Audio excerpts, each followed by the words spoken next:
주님 다시 오실 때까지 나는 일어나 달려가리라. 나는 일어나 달려가리라. 주의 영광 온 땅 덮을 때 나는 일어나 노래하리. 내 사모하는 주님 온 세상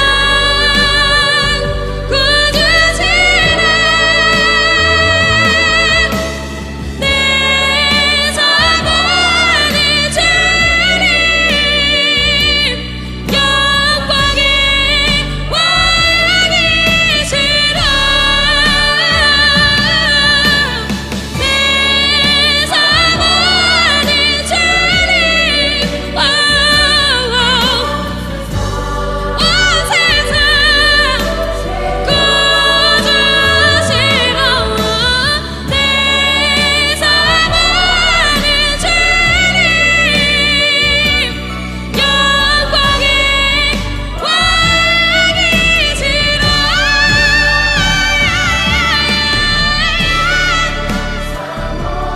내 사랑하는 주님 온 세상 구주시라. 내 사랑하는 주님 영광의 왕이시라. 영광의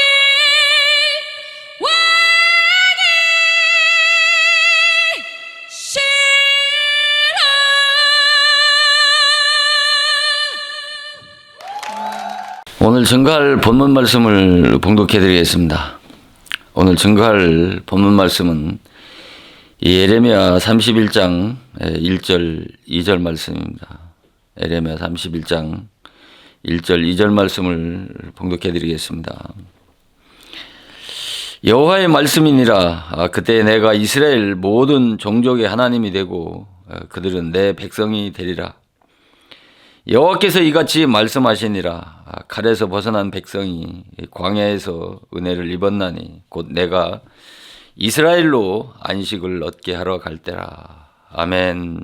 오늘 이 시간도 전 시간에 증거했던 말씀을 이어서 이 예레미야 31장 2절 말씀을 통해서 바벨론 포로에서의 그 이스라엘 회복이라고 하는 주제의 말씀을 가지고 증거한 이 세 번째 말씀인 이스라엘이 광야에서 은혜를 입었다는 그 말씀을 통해서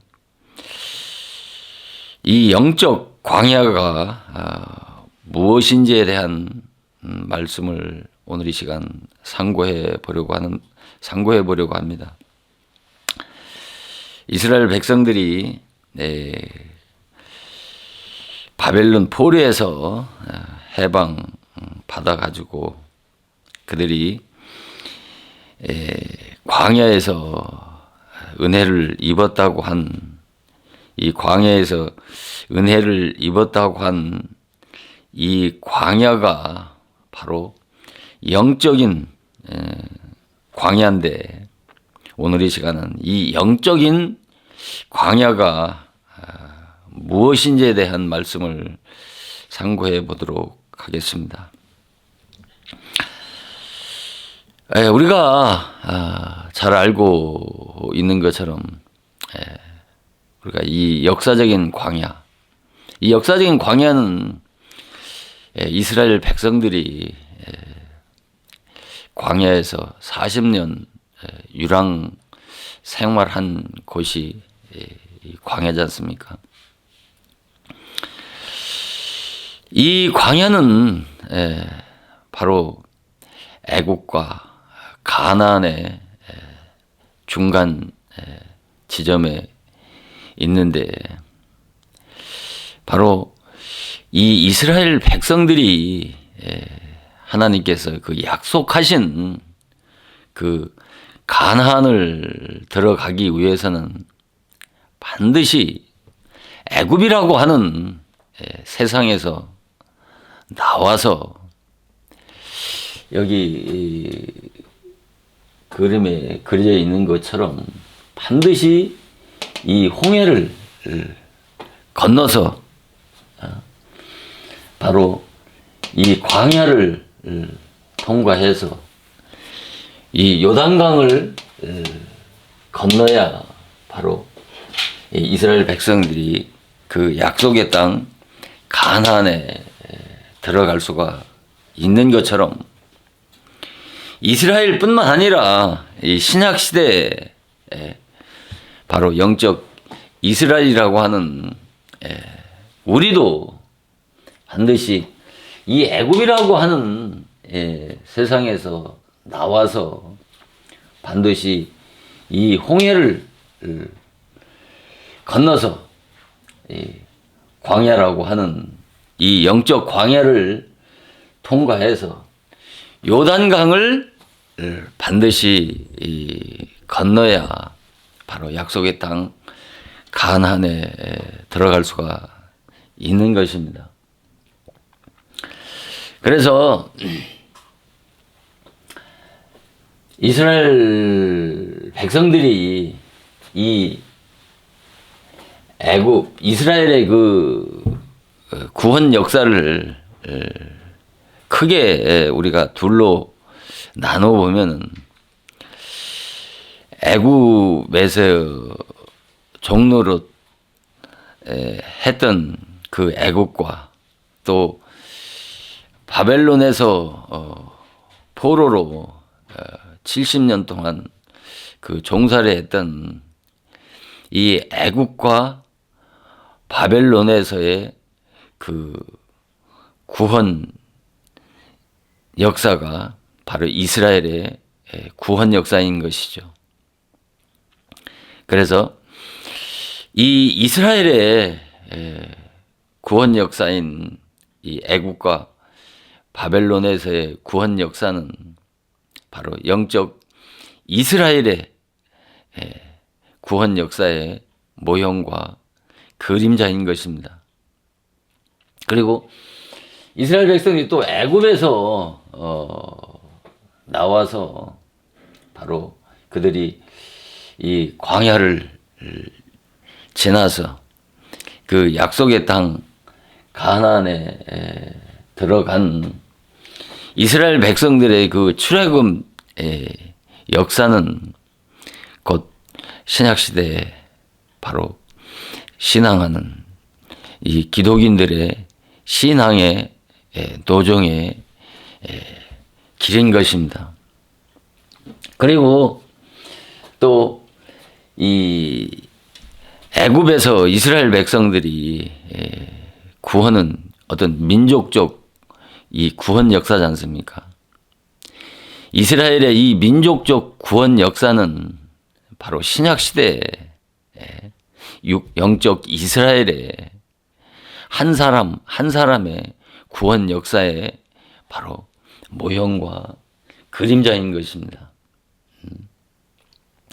그래서 바로 이스라엘이 가나안을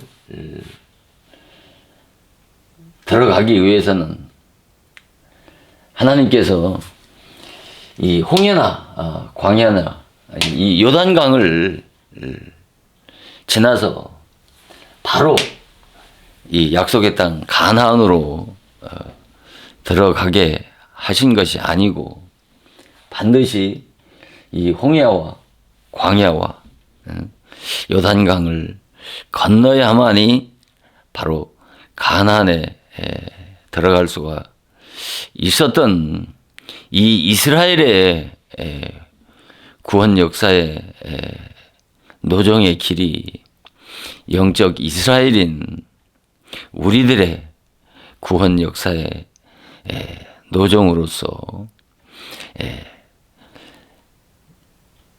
그것이 바로 우리들의 구원의 길이라고 하는 것을 오늘 이 시간 깨닫는 그런 은혜가 있기를 주님의 이름으로 축원을 드립니다. 그래서 우리가 이 애굽은 바로 세상입니다. 세상. 애굽은 세상이라고 한다고 하면 이 홍해는 바로 물 세례를 상징합니다. 물 세례. 물 세례를 상징한다면 이 광야는 바로 이 광야는 영적 광야인데 이 영적 광야인데 바로 불 세례를 상징합니다. 불 세례. 불 세례. 그리고 이 요단강은 바로 성령 세례를 상징합니다. 성령 세례를 상징하는 것이고, 이 가나안은 바로 우리가 육신을 벗으면 들어가야 하는, 영혼이 들어가는 바로 천국이요 영생의 나라가 바로 이 약속의 땅 가나안인 것이죠. 그러니까 우리가 왜 이 홍해를 물 세례라고 하고 이 광야를 불 세례요 요단강을 성령 세례라고 이렇게 명명하는 것은 우리가 마태복음 3장 11절을 보면은 나는 너희가 회개케 하기 위해서 물로 세례를 주거니와, 예수님은 성령과 불로 세례를 주신다고 그렇게 말씀하시잖아요. 회개케 하기 위해서. 회개케 하기 위해서 바로 물로 세례를 주었다고 하는 이 나는 바로 세례 요한을 말씀하는 것입니다. 그리고 이 사도행전 1장 15절에서 보면은 요한은 물로 세례를 베풀었거니와 바로 너희는 몇 날이 못 되어서 성령으로 세례를 받으리라고 그렇게 말씀하지 않습니까?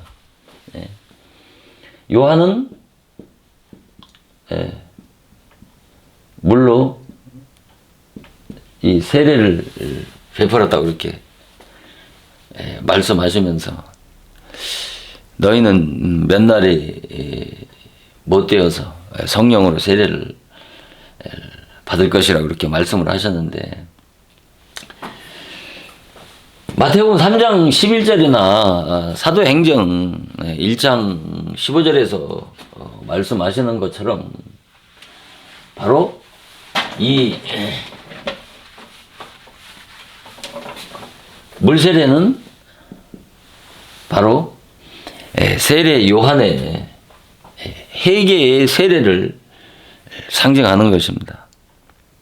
뭐 단순히 신약 시대에 뭐 이렇게 물로 찍어 바르는 그런 약식 세례나 침례를 그런 의미도 하지만은, 그러나 이 영적인 바로 물 세례는 바로 세례 요한의 회개의 세례를 말하는 것입니다. 세례 요한의 회개의 세례.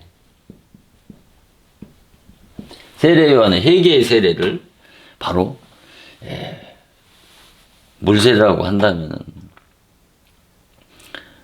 바로 이 요단강에서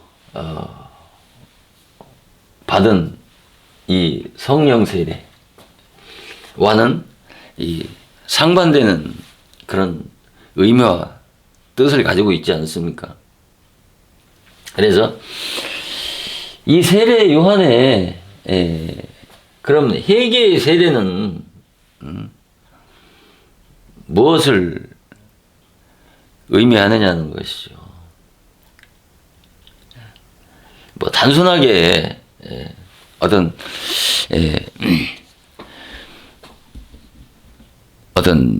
무슨 의식에서 행하는 그런 의식 정도가 아니고 바로 이 세례 요한의 회개의 세례는 바로 율법을 통해서 죄를 깨닫게 하는 그러니까 율법을 통해서 죄를 깨달아서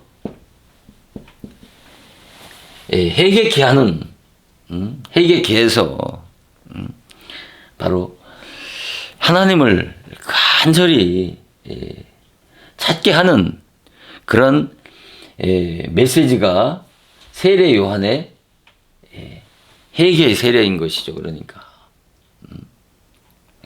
그래서 우리가 애굽이라고 하는 이 세상에서 나오게 되면은 바로 이 홍해를 건너야 하는데 이 홍해는 물 세례를 상징하는 것이고 이 물 세례는 바로 세례 요한의 회개의 세례고 이 세례 요한의 회개의 세례는 바로 율법을 통해서 죄를 깨닫고 회개한 자가 바로 하나님을 간절히 찾게 하는 그 회개의 메시지가 바로 이 세례 요한의 회개의 세례요 바로 물세례인 것입니다. 그래서 반드시 죄를 깨닫고 회개를 해서 그리스도를 간절히 갈망하고 소원하는 자에게 주는 세례가 바로 이 요단강의 성령 세례인 것입니다.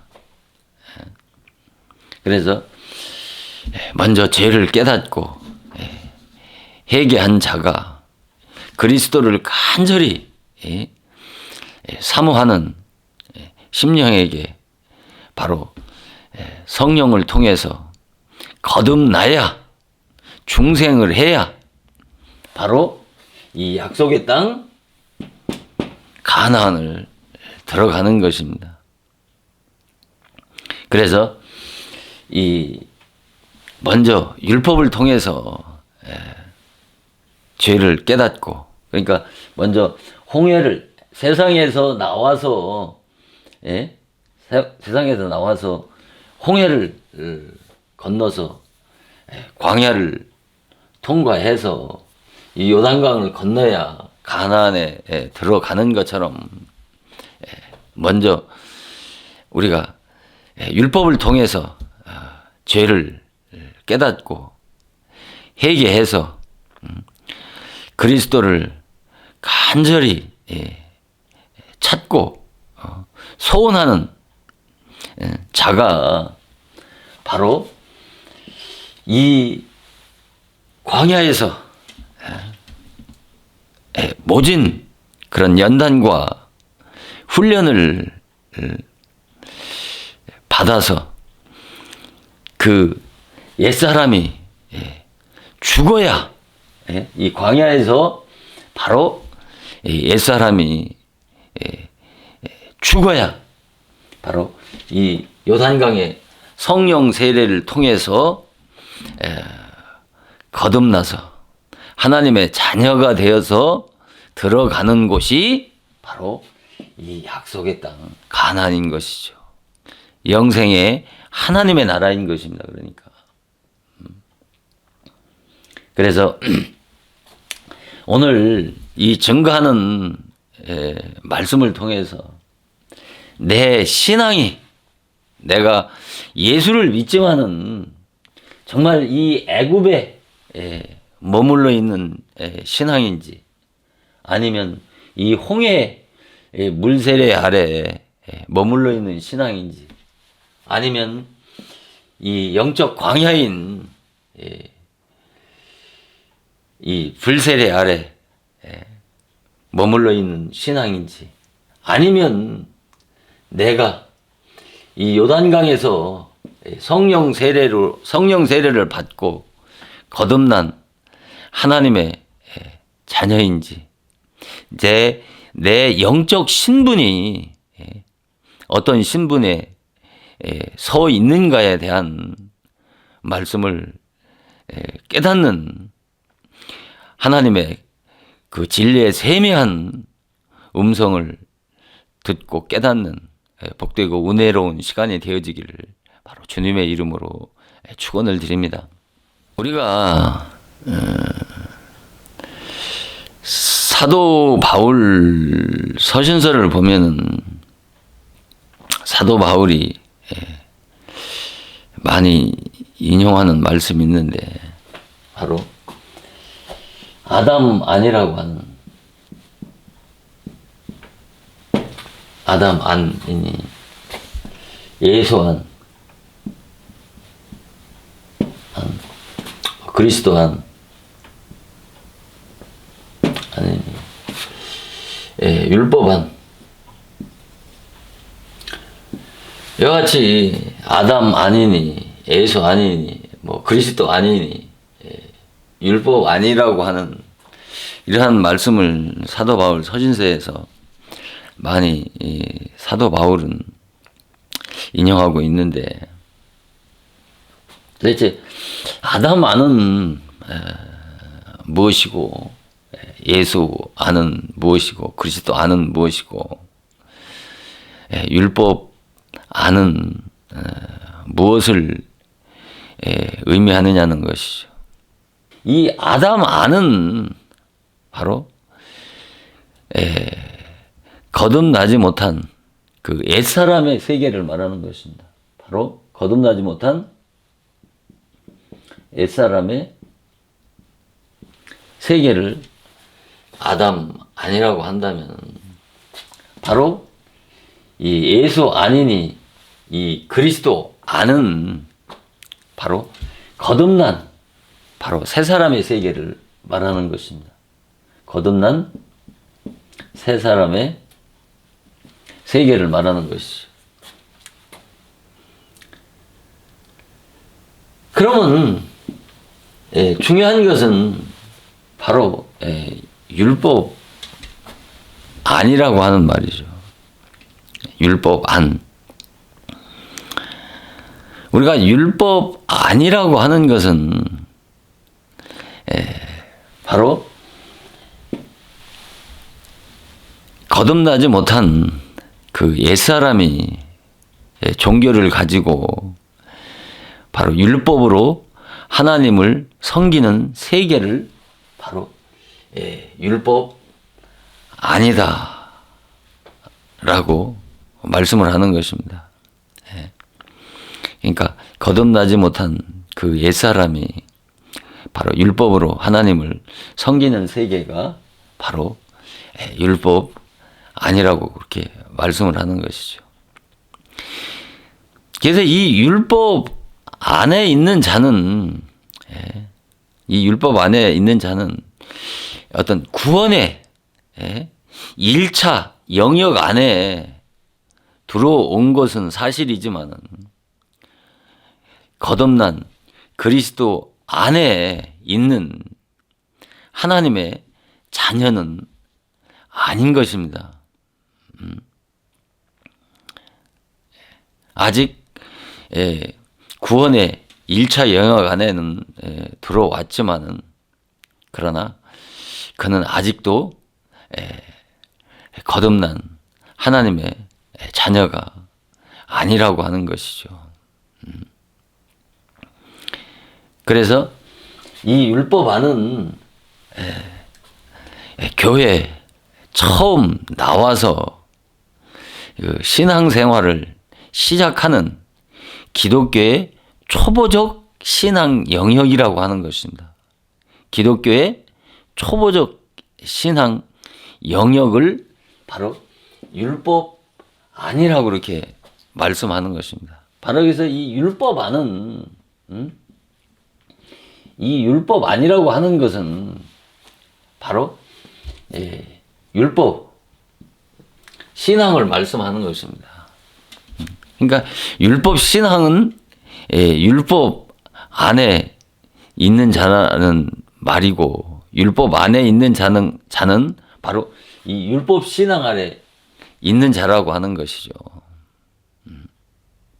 그래서 이 율법 신앙 안에 있다, 율법 안에 있다라고 하는 것은 바로 여기에서 이 요단강을, 이 요단강인 이 성령 세례를 통해서 거듭나기 직전까지 이 애굽에서 애굽으로부터 시작해서 이 요단강 전까지 이 전체의 이 영역을 바로 율법 아니다, 율법 신앙 아래에 있는 자다, 또 율법 신앙의 영역이라고 이렇게 말씀을 하는 것입니다. 그러니까 거듭나기 전까지 교회를 나왔어도 예수를 믿노라 하지만 아직도 요단강에 그 성령 세례를 통해서 거듭나지 못했으면 다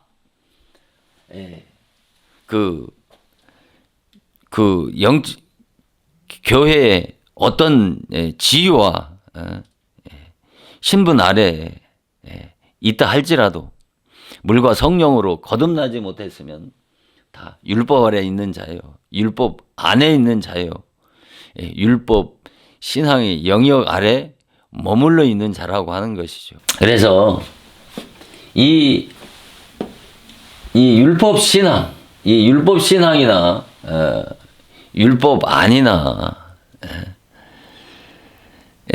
율법 신앙 영역은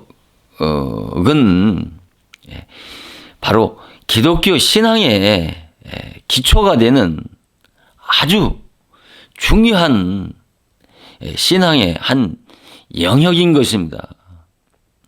그런데 오늘의 기독교인들이 이 율법 신앙을 율법 신앙 없이 단번에 교회 나오면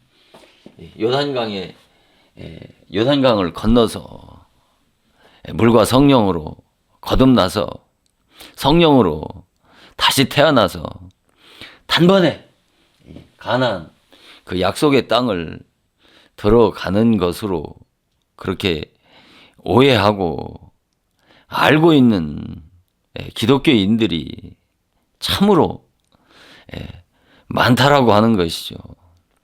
그래서 오늘 이 말씀을 드리는 이 말씀을 통해서 내 신앙의 영적 신분이 어떤 위치에 있는지를 명확하게 분별하고 깨닫는 그런 시간이 되어지기를 주님의 이름으로 축원을 드리는 것입니다. 불신자들이 세상에서 죄만 짓고 살다가 그 불신 세상에서 교회로 나오지 않습니까?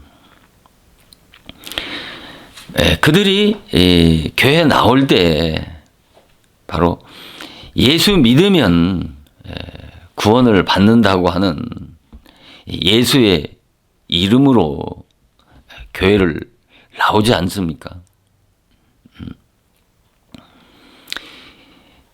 바로 예수의 이름으로 신앙생활을 시작하지 않습니까? 그래서 교회에 나와서 우리가 이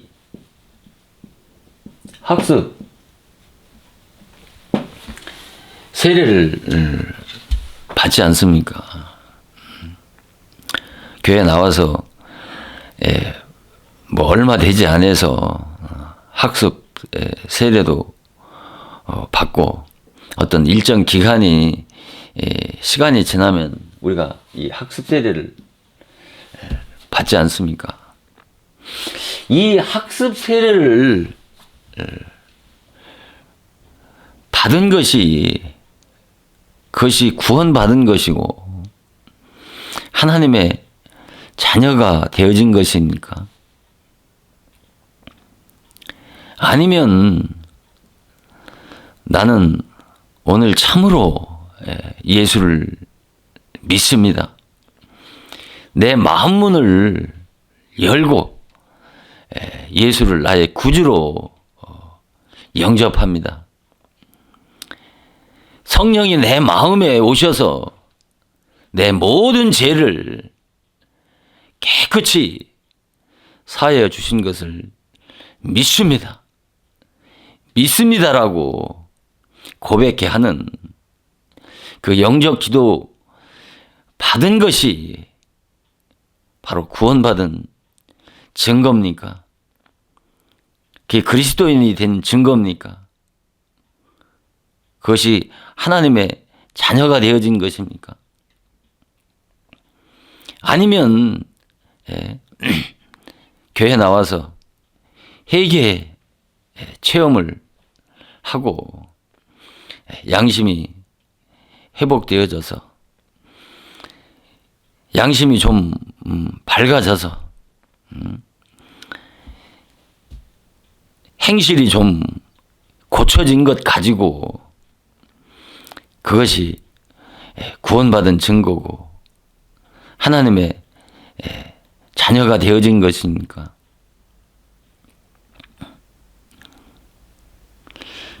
여러분은 내가 정말 이 학습 세례를 받았으니까 영접 기도를 받았으니까 나는 회개 체험도 하고 내 일생활을 씻고 새로운 삶을 시작했으니까 나는 하나님의 자녀라고 하는 그런 확신을 갖고 신앙생활을 하십니까? 많은 신자들이 이렇게 학습 세례 받고 또 영접 기도를 통해서 또 회개 체험을 통해서 하나님의 자녀요 그리스도인이라고 믿고 교회 열심히 다니면서 죄도 별로 짓지 않고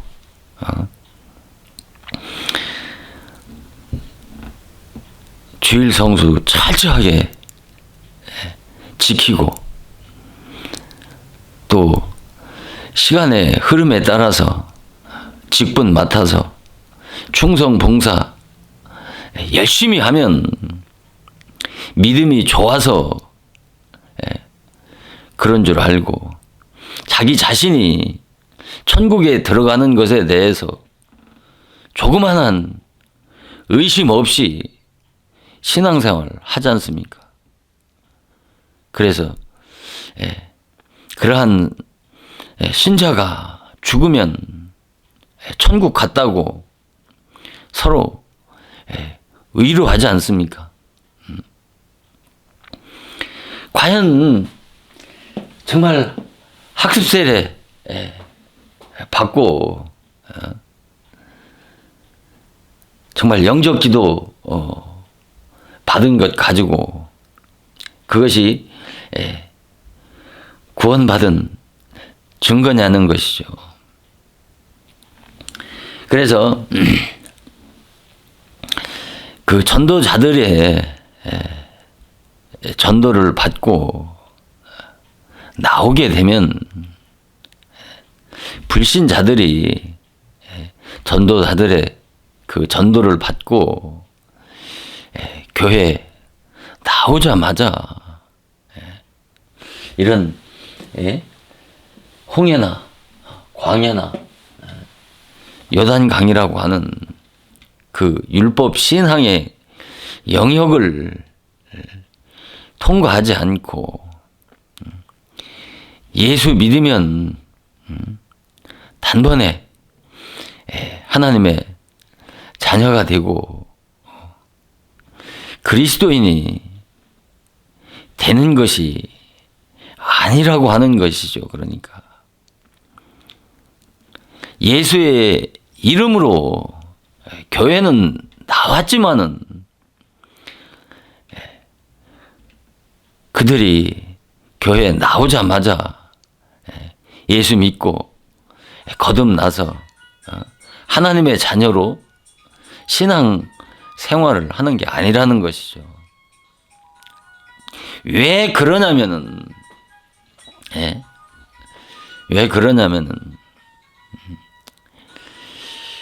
인간은 갖고 싶은 것을 사랑하지 않습니까? 또 인간은 욕심 가진 방향으로 달려가지 않습니까?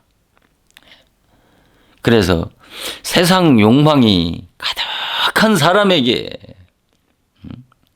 하늘의 것이 주어지지도 않지만은 주어진다고 해도 받을 수가 없는 것이라고 하는 것을 깨달아야 되는 것입니다. 그래서 진리는 바로 선반 위에 있는 것이 아니라 선반 아래에 있다라고 하는 말은 그 내 마음대로의 번성이 죽지 않고는 그것을 버리지 않고는 포기되지 않고는 다시 날 수가 없다는 말이 아니겠습니까?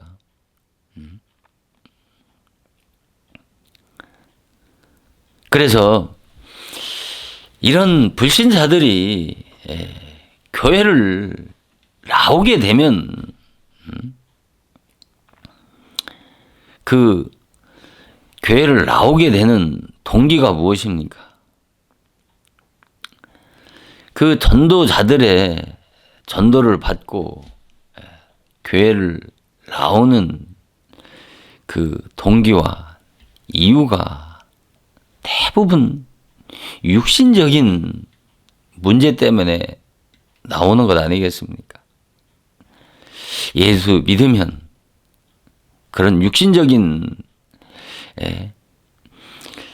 어떤 어려움이나 또 육신적인 절망이나 좌절, 그런 육신적인 고민을 가지고 나오게 되고 예수 믿으면 이런 육신적인 문제들을 해결받을 수 있다라고 하니까 예수의 이름으로 교회를 나오지만은 그들이 교회 나오자마자 어떤 그 죄 문제, 영혼의 문제를 가지고 나올 수도 없고 또 그렇게 신앙생활을 출발할 수가 없는 것입니다. 교회를 몇십 년을 다녀도 죄 문제나 죽음의 문제, 영혼의 문제를 고민하기보다는 사니까 사는가 보다, 죽으니까 죽는가 보다라고 살지, 인간 영혼의 그 근본 문제인 죄와 영혼의 문제를 가지고 고민하는 자들은 희소한 것입니다. 적은 소수라는 것이죠. 그래서 이들이 또한 교회에 나오게 되면 이들의 영성은 어떨까요? 도덕적으로, 영적으로 어릴 수밖에 없는 것입니다.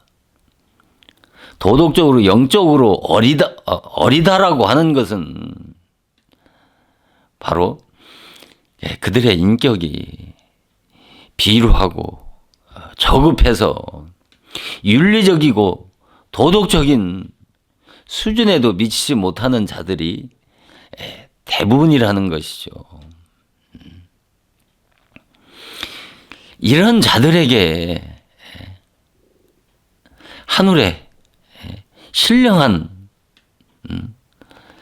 그 영광스러운 보화를 주어진다고 생각을 해보세요. 이들은 아마도 하나님의 그 영광스러운 은혜를 육신의 세격거리로 만들지 않겠습니까? 하나님의 영광을 위해서 말은 산다고 하지만은 실제 육신의 그 욕심과 욕망이 죽지 않은 거듭나지 못한 인간은 하나님의 영광을 위해서 산다고 하는 것은 새빨간 거짓말인 것이죠. 그래서 이런 자들이 교회에 나와서 어떤 인간의 근본 문제인 그 영혼의 문제를 가지고 고민하기보다는 바로 그 육신의 문제를 해결받을 수 있다고 하니까 하나님 앞에 이런 육신적인 문제들, 무슨 가정 문제니, 자녀 문제니, 경제 문제, 무슨 사업 파탄, 가정 파탄과 같은 이런 육신적인 문제를 하나님 앞에 해결받기 위해서 열심히 애쓰고 힘쓰다가 이들이 체험하는 것이 바로 뭡니까? 회개의 체험인 것이죠. 이 회개의 체험. 이 회개의 체험 또한 신비스러운 영적인 체험 아니겠습니까? 지금까지 육신 세상에서 알게 모르게 지은 죄에 대해서 영화 필름이 돌아가듯이 기억되면서 눈물, 콧물 흘리면서 이 회개를 하게 되면 바로 따르게 되는 것이 뭐냐면은 바로 뜨거운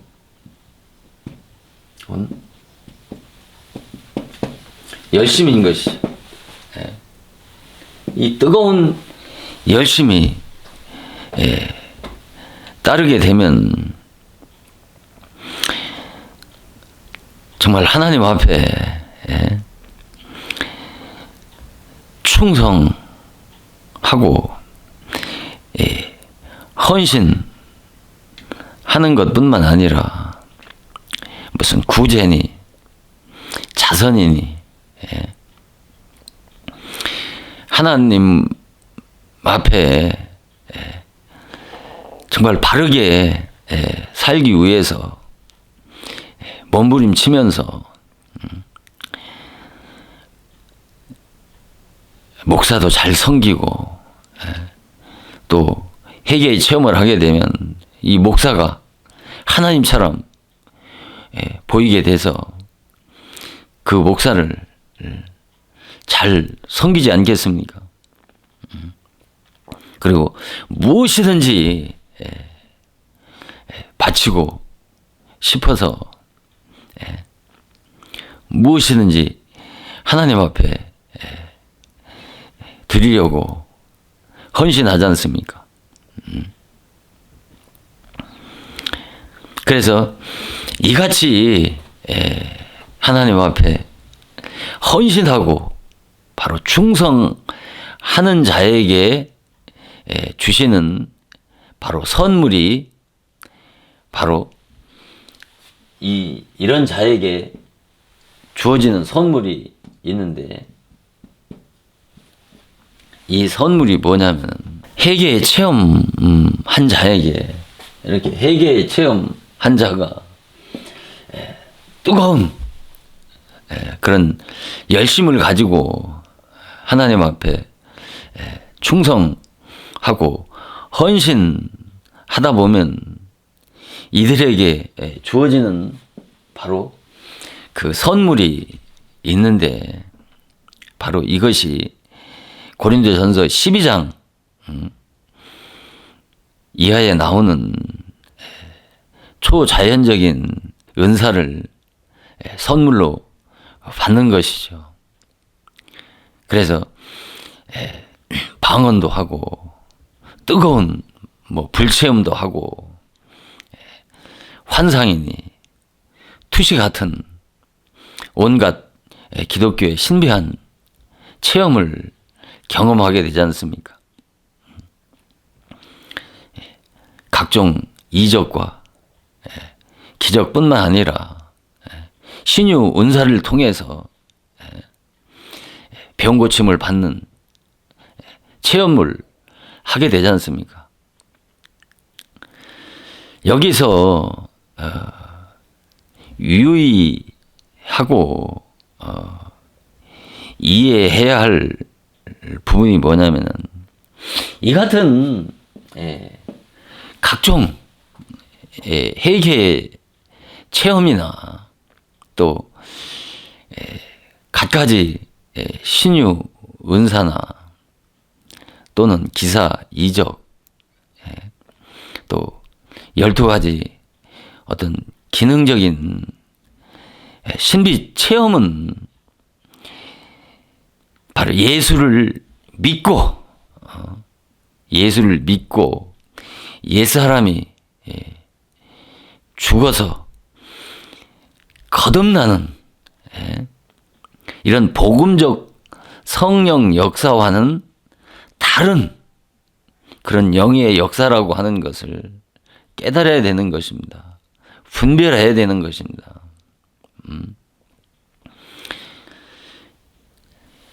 지금까지 말씀을 통해서 이런 회개의 체험과 더불어 주어지는 많은 그런 은사나 또는 기독교의 그런 신비 체험은 복음적 성령 역사가 아니고 바로 율법의 영, 종의 영의 역사라고 하는 것을 분별해야 되는 것입니다. 이 부분에 대해서는 자세하게 다음 시간에 말씀을 드리겠습니다. 종의 영의 역사를 통해서 체험하게 되는 회개의 체험이나 또 각종 은사 역사를 체험하게 되면 바로 뜨거운 그 열심을 내게는 하지만 그러나 아직도 뭡니까? 그 마음 안에서 자기의 의와 교만이 올라오게 되는 것입니다. 그래서 그 자기의 열심이 오히려 도리어 다른 사람 그 연약한 신자를 판단하고 정죄하게 됨으로 인해서 교회 그 공동체 안에서 분열과 분란을 일으킬 뿐만 아니라 성도들 간에 그런 마찰과 파열음을 생기게 하고 뿐만 아니라 담임 목회자와도 이 마찰을 빚게 되는 경우를 우리가 신앙생활하면서 흔하게 볼 수 있는 일이 아니겠습니까? 그래서 중요한 것은 이 같은 자기 안에서 올라오는 그 죄의 정욕을 보고 깨달아야 된다는 것이죠. 우리가 그 각종 기사, 이적이나 그런 신비 체험이나 아니면 어떤 그런 물질적인 그런 축복을 받는 것으로 만족하지 말고 자기 안에서 올라오는 그 죄의 정욕으로 인해서 이 신앙적인 갈등과 번민이 시작이 되어야 된다는 것이죠. 그래서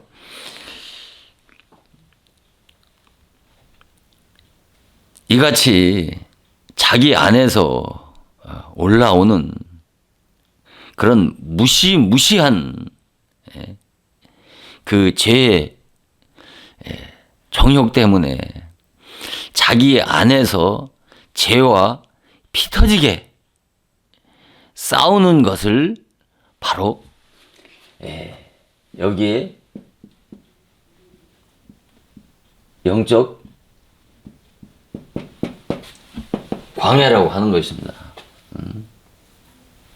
영적 광야가 바로 자기 안에 올라오는 그 죄의 정욕에 대항해서 피 터지게 싸우는 그 영적 전쟁을 바로 영적인 광야라고 이렇게 말씀을 드리는 것입니다. 이스라엘 백성들이 광야 40년 동안 얼마나 모진 고통스러운 고난의 세월을 살았습니까? 이스라엘이 받은 그 광야에서 받은 그 말로 닿을 수 없는 그 고난과 고통은 바로 영적 이스라엘인 우리가 우리 마음 안에서 올라오는 제 정욕과 대항해서 싸우는 바로 영적 전쟁의 바로 모형과 그림자인 것입니다. 내 안에 그 죄와 싸우는 그 영적인 싸움, 그 믿음의 그 선한 싸움을 바로 이스라엘 백성들이 광야에서 받은 그 모진 고난과 환난을 비유해서 말씀하는 것이죠. 그래서 이같이 자기 안에서 올라오는 그 무시무시한 죄의 정욕을 보고 그 죄의 정욕에 대항해서 피 터지게 싸우는 곳을 바로 영적인 광야라고 말씀을 하는 것입니다. 바로 여기 홍해와 가나안의 중간 지점인 이스라엘 백성들이 40년 동안 그 광야에서 유랑 생활했던 이 광야는, 역사적인 광야는 바로 영적인 이스라엘 신약시대 신앙생활하는 우리들이 바로 죄와 싸우는, 자기 자신 안에 있는 그 죄의 정욕과 싸우는, 피 터지게 싸우는 곳을 바로 영적 광야라고 이렇게 말씀을 드리는 것입니다. 영적 광야다. 그러니까 가나안에 들어가기 전까지 애굽이라고 하는 세상에서 부름받아 나와서 신앙생활을 바로 율법을 가지고 신앙생활을 하는 바로 기독교의 초보적 신앙 영역을 바로 이 영적인 광야라고 그렇게 말씀을 하는 것입니다. 그래서 우리가 자기 안에 올라오는 그 죄의 본성을 거스려서 죄와 싸워야 양심이 밝아져서 내 안에 있는 그 더럽고 추악한 무시무시한 그 죄성을 깨달아야 그 복음의 영광을 수용할 수 있는 그릇으로 준비되어서 바로 성령 세례인 복음으로 거듭나서 하나님의 자녀가 되어야 바로 약속의 땅 가나안을 들어갈 수가 있단 말입니다. 이 율법, 이 영적 광야는 바로 율법 아니고 바로 율법 신앙의 영역인데, 이 신앙 영역은 바로 기독교의 신앙의 기초가 되는 중요한 신앙의 한 과정이란 말입니다. 이 과정을 무시하고 예수 믿으면 구원을 받는다라고 그렇게 배우고 가르치는 오늘 현대 기독교가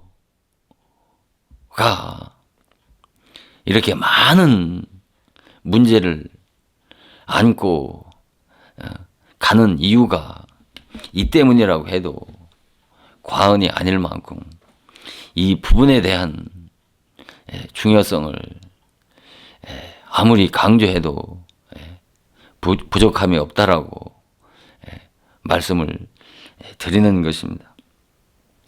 그래서 이 영적 광야, 이 영적 광야에서 재화의 투쟁이 시작이 되어야 되는 겁니다. 그래야 여기서부터 신앙생활이 출발이 시작되어진다고 해도 과언이 아닌 것입니다. 아무리 회개 체험을 하고 뜨거운 열심을 가지고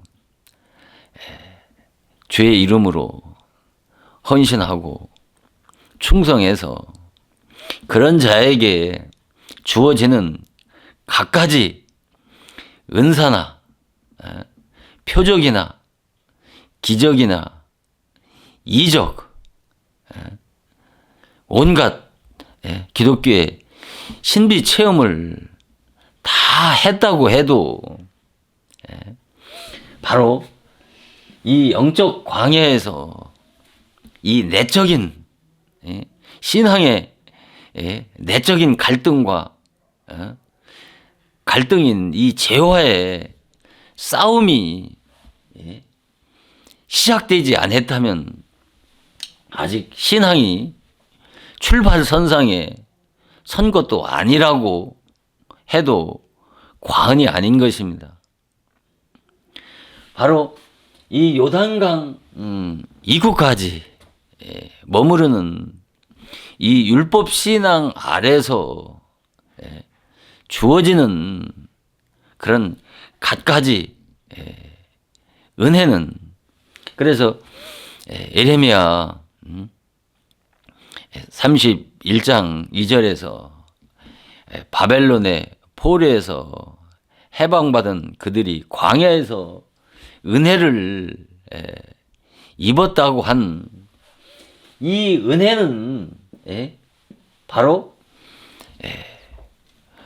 죄로부터 구원받는, 죄로부터 해방을 받는, 거듭나는 중생의 은혜를 말씀하는 것이 아니고 바로 회개의 체험을 통해서 하나님께서 다양한 기독교의 신비한 그런 영적 체험들을 바로 광야에서 은혜를 입었다고 그렇게 말씀을 하시는 것입니다.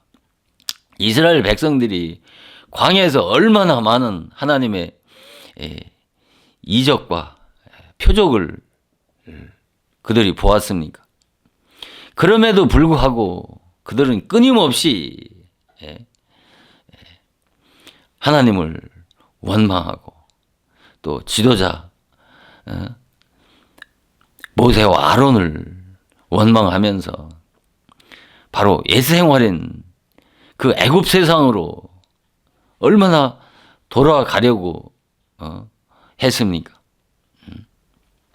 우리가 이 요단강 성령 세례를 통해서 예수 믿고 옛사람이 죽어서 새 사람으로 거듭나는 이 성령 체험을 해서 이 약속의 땅 가나안에 들어갈 하나님의 자녀가 되어지기까지는 온전한 은혜를 입은 것이 아니라고 하는 것이죠. 근데 대부분 교회 나오자마자 구원을 받은 하나님의 자녀라고 그렇게 배우고 가르칠 뿐만 아니라 또 교회 나와서 온갖 기독교의 신비한 체험을 한 것을, 그것을 성령으로 거듭났다라고 그렇게 알고 믿는 이 기독교인들이 오늘날 우리 주위에서 얼마나 많습니까? 아니 12가지 은사를 체험하고 기도만 하면은 죽은 자도 살아나는 그런 능력과 역사가 일어난다고 해도 이 요단강의 성령 세례를 통해서 옛사람이 죽고 새 사람으로 다시 태어나지 않으면 이것은 거듭난 것이 아닌 것입니다. 광야에서 바로 신앙의 갈등이 바로 본격적으로 바로 시작되어지는 곳이기도 합니다. 바르게 믿어 보려고 하나님의 뜻대로 살아보려고 애쓰고 발버둥 치지만은 어떤 가정 문제, 어떤 자녀 문제, 어떤 부부 문제나 어떤 그런 경제적인 문제와 같은 것들이 발생이 되어지면서 그로 인해서 수많은 갈등들이 생기지 않습니까? 그때 자기가 자기 안에 올라오는 그런 어떤 죄의 정욕을 향해서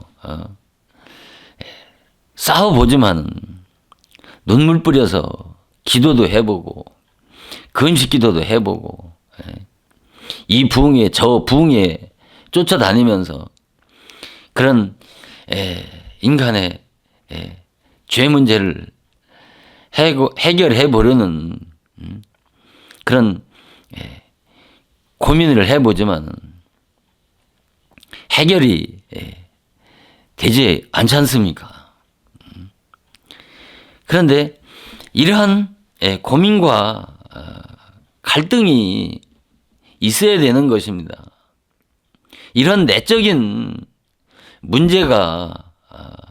문제를 깨달아야 그 죄와 대항해서 피터지게 싸워서 바로 복음을 받을 수 있는 그릇으로 준비가 되어지는 것이지, 그 같은 내적인 영적 싸움이 없이는 우리가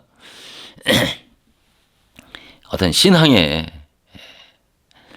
한 단계로, 어떤 복음의 신앙의 단계로 나갈 수가 없고 신앙의 전환을 이루기가 어려운 것입니다. 그러니까 그래서 우리가 애굽에 있을 때는, 애굽 세상에 있을 때는 어떤 신앙의 갈등이나 번민 같은 게 별로 없지 않습니까?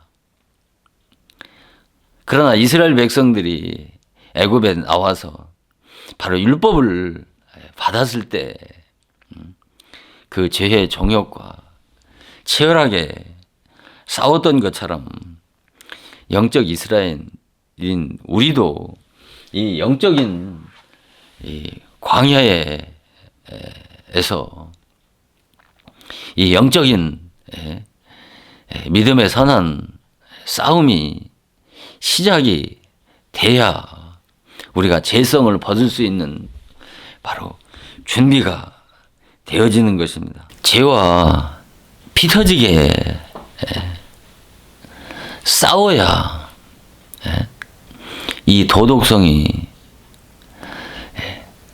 성장하고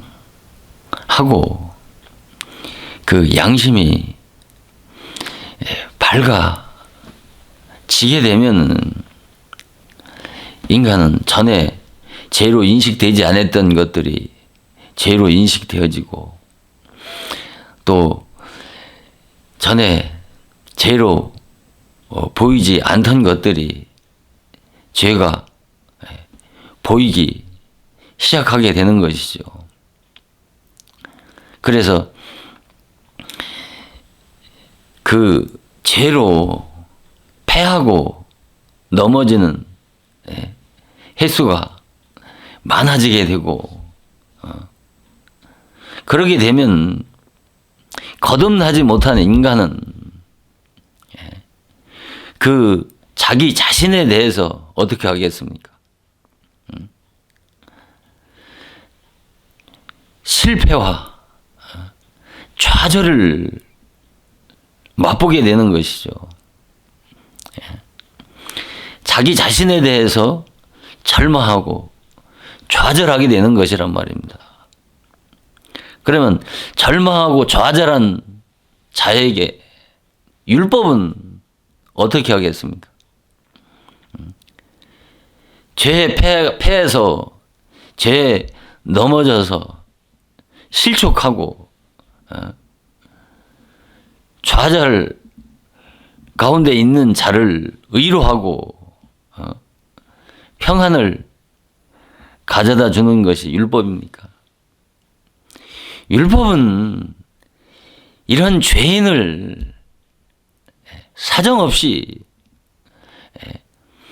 정죄하고 심판하는 것입니다. 그래서 율법의 결국은 자기 자신에 대해서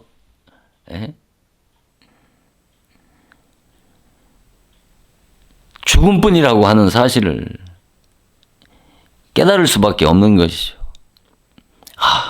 인간의 힘으로는, 인간의 자력으로는, 인간의 노력으로는 한 푼 어치에 의도 없는 정말 절망적인 죄인이라고 하는 것을 깨달을 수밖에 없는 것이죠.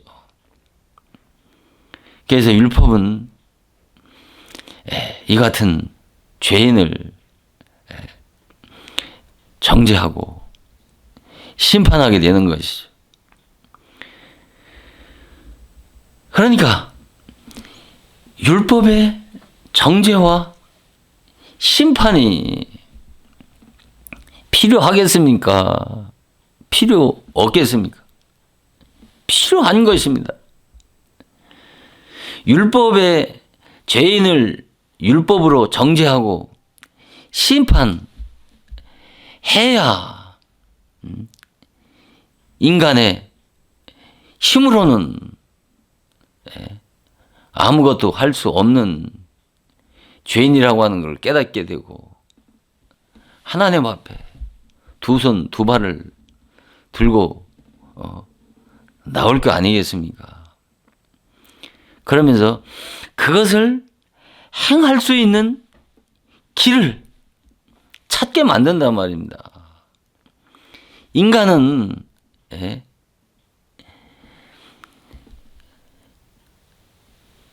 내 힘으로는 내 힘으로는 어찌할 수 없다고 하는 그 율법 신앙의 그 한계를 인간은 깨달아야 그때서 비로소 인간은 그리스도를 찾게 되는 것이죠. 그래서 자기 자신에 대해서 그렇게 좌절하고 절망한 심령이 그리스도를 간절히 사모하고 찾게 되어질 때 그 같은 심령에게 성령과 믿음을 보내어 주셔서 바로 인간을 구원하시는 것입니다. 그래서 율법은 그리스도께로 인도하는 몽학선생이라고 갈라디아 3장 24절에 말씀하는 것입니다. 왜 율법이 그리스도께로 인도하느냐 말이에요. 율법의 요구대로 살아봤을 때, 살아보려고 몸부림쳤을 때 그 율법을 지켜 행할 수 없다고 하는 그 율법의 한계를 깨닫고 자기 자신에 대해서 절망하고 좌절할 때 인간은 비로소 그리스도를 찾게 되기 때문에 바로 율법이 그리스도께로 인도하는 몽학선생이라고 이렇게 말씀하는 것이란 말입니다. 이 율법은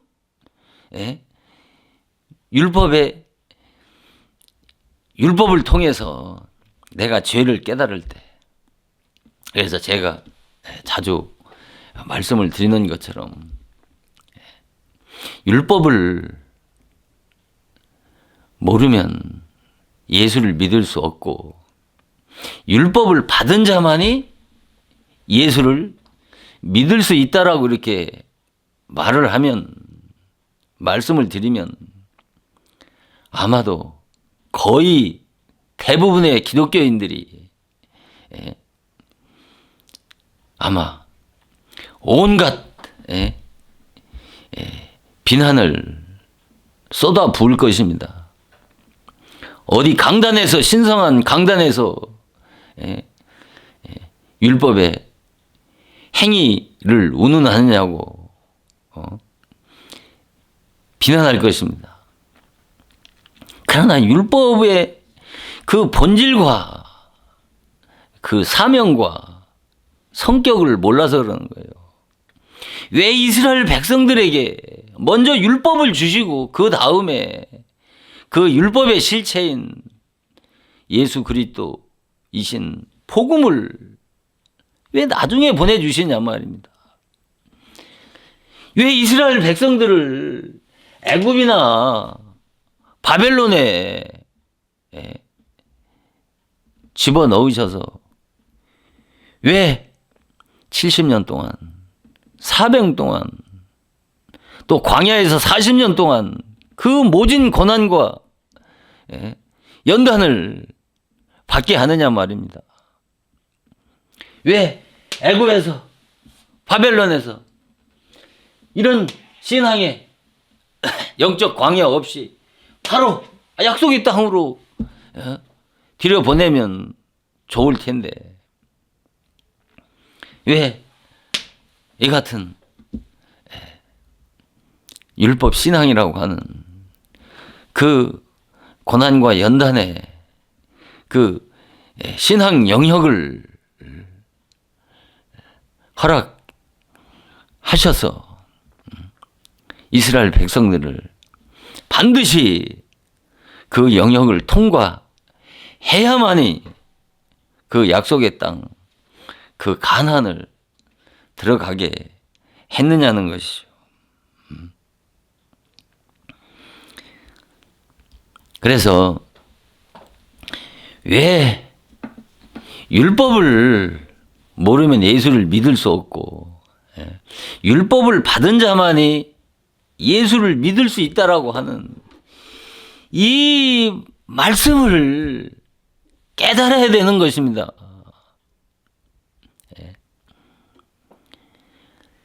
왜 이런 말씀을 드리냐면 율법을 모르면 어떡합니까? 죄를 깨달을 수 없단 말입니다. 죄를 깨닫지 못하면 내가 회개할 수 없는 것이고 회개하지 못하면 내가 어떤 죄인인지를 모를 수밖에 없지 않습니까? 내가 어떤 죄인인지를 모르는 자가 어떻게 그리스도를 찾고 그리스도를 사모할 수 있겠습니까? 그리스도를 찾지도 않고 그리스도를 사모하지도 않는 자에게 성령과 믿음을 보내주셔서 구원하신다고 그러면 하나님의 능력으로 모든 인류에게 성령과 믿음을 부어주셔서 구원하시면 되지. 기독교 2000년이라고 하는 구약 4000년이라고 하는 이 기독교의 역사가 무슨 필요가 있겠습니까? 그래서 호세아 선지는 이스라엘 백성들에게 율법을 만 가지로 율법을 이스라엘 민족에게 주었으나 그들은 율법을 상관없는 것으로 여긴다고 탄식했던 그 호세아 선지의 말씀과 같이 오늘 이 시대가 호세아 선지의 그 외치는 구약 말기와 이 신약 말기의 때와 다를 게 뭐가 있겠습니까? 그래서 이 영적 광야는 바로 세례 요한과 같은 그 율법의 사명자를 통해서 그리스도를 찾고 사모하게 하는 기독교의 초보인 이 회개의 신앙 영역을 바로 영적인 광야라고 하는 것입니다. 이 신앙 영역이 이 신앙의 이 기초가 되는 중요한 기독교인들의 신앙의 한 과정이란 말입니다. 그런데 대부분들이 이 신앙 영역, 이 애굽에서 이 요단강,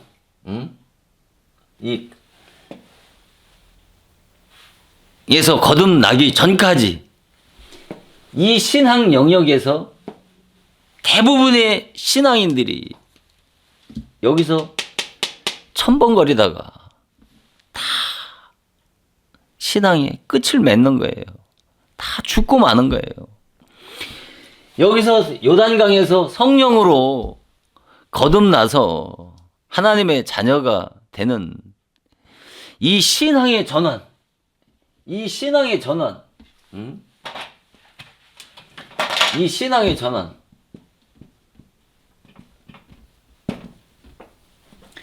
이 신앙의 전환을 이루는 자들은 아주 극히 소수란 말입니다. 그래서 기독교의 구원의 길이 좁은 길이고 협잡한 길이라고 그렇게 말씀을 하는 것입니다. 그래서 마지막으로 이 한 말씀만 더 드린다면 우리가 요한복음 1장 23절에 보면은 나는 선지자 이사야의 말과 같이 주의 길을 예비하라고 광야에서 애치는 자라고 그렇게 말씀하시지 않습니까? 나는 선지자 이사야의 말과 같이 주의 길을 곧게 하라고, 주의 길을 곧게 하라고 광야에서 애치는 자의 소리라고 이렇게 말씀을 하지 않습니까? 아니, 세례 요한은 예수님보다 6개월 먼저 와서 광야에서 바로 주의 길을 곧게 하라고 사두개인 바리새인들에게 외쳤지 않습니까? 우리가 주의 길을 곧게 하라고 하는 것은 우리가 문자 그대로 본다라면 뭐입니까? 주님의 길을 닦으라는 말씀이 아니겠습니까? 우리가 대통령이 지나는 길을 우리가 먼저 정비하고 고치고 하지 않습니까? 그렇다면 주님이 오실 길을 무슨 눈비가 와서 패인 그런 포토를 같은 곳을 정비하고 뭐 복구하라는 그런 말씀이 주의 길을 곧게 하라고 하시는 말씀은 아닐 것 아니겠습니까? 여기서 주의 길을 곧게 하라고 하는 것은 당시에 그 사두개인 바리새인들이 예수를 믿으라고 예초점하는 그들의 마음이 완악하고 강팍해서 예수를 영접지 아니했던 것처럼 바로 돌같이 완악하고 강팍한 그런 죄인들에게 회개해서 죄를 깨닫고 율법을 통해서 죄를 깨닫고 회개해서 바로 그리스도를 영접할 수 있도록 준비하라고 하는 말이 바로 세례 요한이 광야에서 주의 길을 곧게 하라고 외친 말씀의 뜻인 것입니다. 그래서 이 영적 광야는 이 가나안에 이 영적 광야는 이 가나안에 들어가기 위해서는 반드시 이 교회 나온 자들, 하나님 앞에 나온 자들이 머무르는 바로 신앙의 한 영역입니다. 그러니까 율법 신앙에서 영적으로 얘기한다면 율법 신앙에서 복음 신앙으로 나오기까지 신앙의 실현기이고 연단하는 곳인데 바로 이들이 율법을 통해서 그러니까 세례 요한과 같은 그 율법의 사명자들 밑에서 율법의 열심으로 애쓰고 힘써서 구원을 받으려고 노력하는 그 신앙 영역을 바로 영적으로 이 영적인 광야라고 하는 것입니다. 그러니까 왜 율법의 종이 필요하고 그러니까 이스라엘 백성들을 애굽에서 나와서 바로 요단강 이국까지 이스라엘 백성들을 인도한 주의 종이 누굽니까? 모세지 않습니까? 그 모세는 율법의 대표자란 말입니다. 그래서 율법의 사명자의 모형이란 말입니다. 그래서 율법의 종은 율법은 모세가 가나안에 들어가지 못하고 그 느보산에서 그 가나안 땅만을 바라보다가 죽었지 않습니까? 그것을 오늘의 현대 기독교에서는 모세가 그 불순종의 죄로 그 무리와 반석을 한 번 치라고 한 것을 두 번 친 그 불순종의 죄 때문에 가나안에 들어가지 못한 것이라고 이렇게 말씀을 합니다만 그런 것이 아니고 모세는 율법의 종입니다. 율법의 사명자는 율법으로는 이 요단강 입구까지만 인도하는 거란 말입니다. 율법은 그리스도께로 인도하는 몽학 선생이란 말입니다. 그러니까 율법은 가나안 땅만을 바라보게 하는 거란 말입니다. 그러니까 율법은 메시아의 약속을 바라보게 한단 말입니다. 영생의 축복을 바라보게 하는 거란 말입니다. 율법의 사명이란 말입니다. 그 율법의 사명이 끝나고 나서 이 요단강은 바로 예수 그리스도를 상징하는 여호수아를 통해서 가나안 땅에 들어가지 않습니까? 그 가나안 땅은 어떻게 들어가는가? 예수 그리스도의 복음으로 거듭나야 들어간다라고 하는 상징과 비유의 말씀이란 말입니다. 파톤이 어디서? 바로 모세의 사명이 끝났을 때 바로 이 바톤이 여호수아에게 인계가 되지 않습니까? 바로 세례 요한이 죽었을 때 바로 뭐예요? 예수님의 공생애가 시작되어진 것처럼 신앙은 처음 교회에 나와서 가나안에 들어가기까지 그러니까 율법으로 아니 복음으로 거듭나기 전까지는 세상에서 부름받아 나온 자들이 불갑을 율법 신앙의 율법 아래, 율법 신앙의 영역 아래, 율법 안에 들어와서 복음으로 거듭날 때까지 율법의 사명자 밑에서 청지기와 후견 아래서 종로로 타는 기간이 반드시 있어야 된단 말입니다. 거기서 내 열심으로 인간의 공로, 인간의 노력 있어야 되는 것이란 말입니다. 왜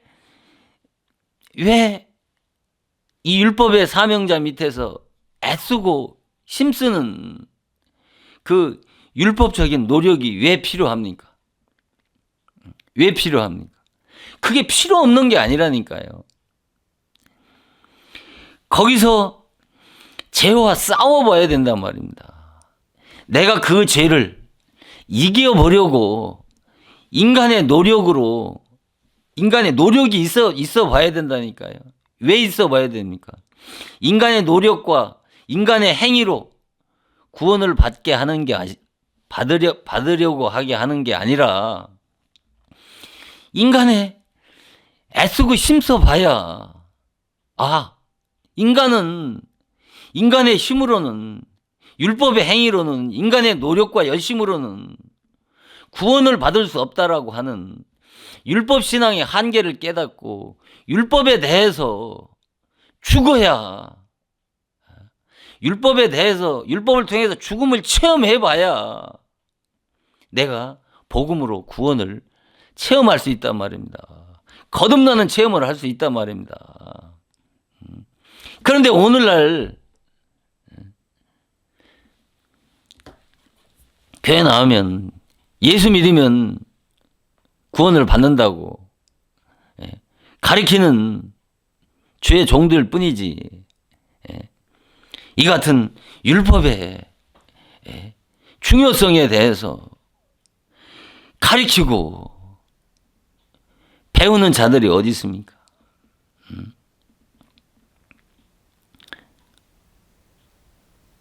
이 방송을 듣는 분들이 이 생소한 말씀입니다.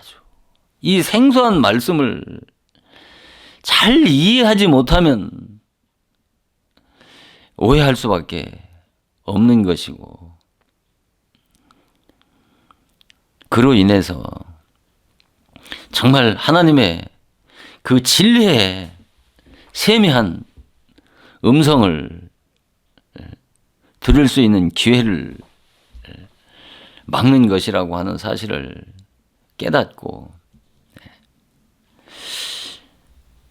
이 율법과 복음의 자우를 밝히 분별하는 은혜가 이 방송을 듣는 여러분들 심령 가운데 있어서 정말 기독교의 멸망과 구원의 이 두 길인 율법과 복음을 분별하는 지혜로운 하나님의 임마누엘 복된 자녀들이 다 되어지기를 축원을 드리면서 잠깐 기도하시고 말씀을 마치도록 하겠습니다. 잠깐 기도하시겠습니다. 주의 발 앞에 앉아 주님의 말씀을 듣는 마리아와 준비하는 일이 많아 마음이 분주한 마르다. 이 마르다가 예수님에게, 동생 마리아에게 내 일을 도와주라고 하여 달라고 예수님에게 청하자 예수님은 마르다에게 마르다야 하시면서 내가 많은 일로 염려하고 근심하나 한 가지만으로 족하니라 하시면서 마리아는 이 좋은 편을 택하였으니 뺏기지 아니하리라고 하였습니다. 이 땅에 사는 하늘 동안 땅의 것을 위해서